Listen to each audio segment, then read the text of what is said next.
নমস্কার বন্ধুরা, রান্নার রহস্যে জানাই সকলকে স্বাগত। আর একই স্বাদের রেসিপি বারবার নয়, হাজারেরও বেশি রেসিপি নিয়ে হাজির হয়েছি রান্নার রহস্যে। আর আজকে আপনাদের সাথে শেয়ার করে নিচ্ছি কাঁচা আমের টক ঝাল মিষ্টি শরবত। তো বন্ধুরা, যা গরম পড়েছে, এই গরমে কিন্তু এই ধরনের শরবত খেলে শরীর ঠান্ডাও থাকবে আর ফ্রেশও লাগবে।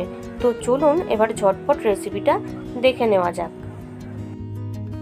তো এই শরবতটা বানানোর জন্য এখানে একটা কাঁচা মিঠে আম নিয়েছি, একটাতেই হয়ে যাবে।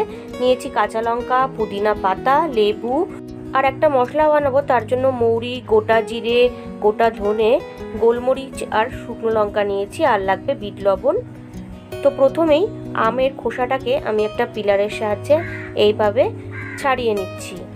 তো দেখুন আমটা কিন্তু ছাড়ানো হয়ে গেছে। এইবার টুকরো টুকরো করে আমটাই কেটে নেব। নর্মালি যেভাবে আম কাটি সেইভাবে কেটে নেব। বন্ধুরা, গরমের বিভিন্ন ধরনের শরবত কিন্তু আমার চ্যানেল পেজে দেওয়া রয়েছে। আপনারা আমার চ্যানেল পেজে গেলেই কিন্তু সেখান থেকে রেসিপিগুলো দেখে নিতে পারবেন। তো দেখুন আমটা আমি কেটে নিলাম। এইবার শরবতটার জন্য একটু মশলা রেডি করে নিচ্ছি। তার জন্য দিয়ে দিলাম দুটো ছোটো সাইজের শুকনো লঙ্কা, 1 টিস্পুন গোটা ধনে, 1 টিস্পুন গোটা জিরে, 20-25টা মতন গোলমরিচ আর 1 টিস্পুন মৌরি দিয়ে এবার ড্রাই রোস্ট করে নিচ্ছি। তো দেখুন ড্রাই রোস্ট কিন্তু করে নিলাম। ফ্লেমটা কিন্তু একদম লোতেই রেখেছিলাম। তো ঠান্ডা করে নিয়েছি মশলাটা। এবার একটা ফাইন পাউডার বানিয়ে নিচ্ছি। দেখুন পাউডারটা রেডি করে নিয়েছি।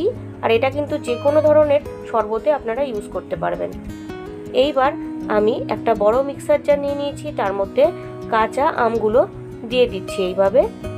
আর এই কাঁচা মিঠে আমটা কিন্তু এমনি খাওয়া যায়, অর্থাৎ শুধু শুধু খেতে খুবই ভালো লাগে।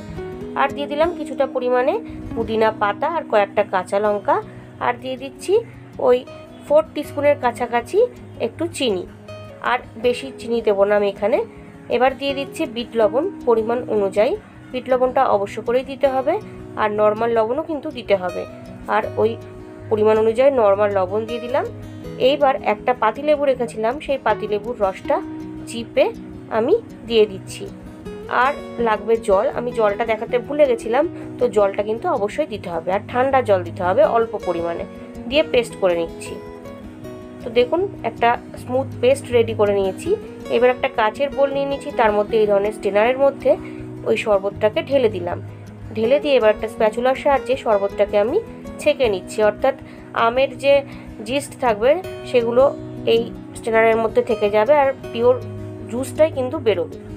তো দেখুন আমের জুসটা কিন্তু বেরিয়ে গেছে। এবার এর মধ্যে একদম চিল্ড ঠান্ডা জল দিয়ে দিলাম যতটা লাগবে। আমি এখানে 2 গ্লাস বানাবো, তার জন্য 2 গ্লাস পরিমাণে জল দিয়েছি।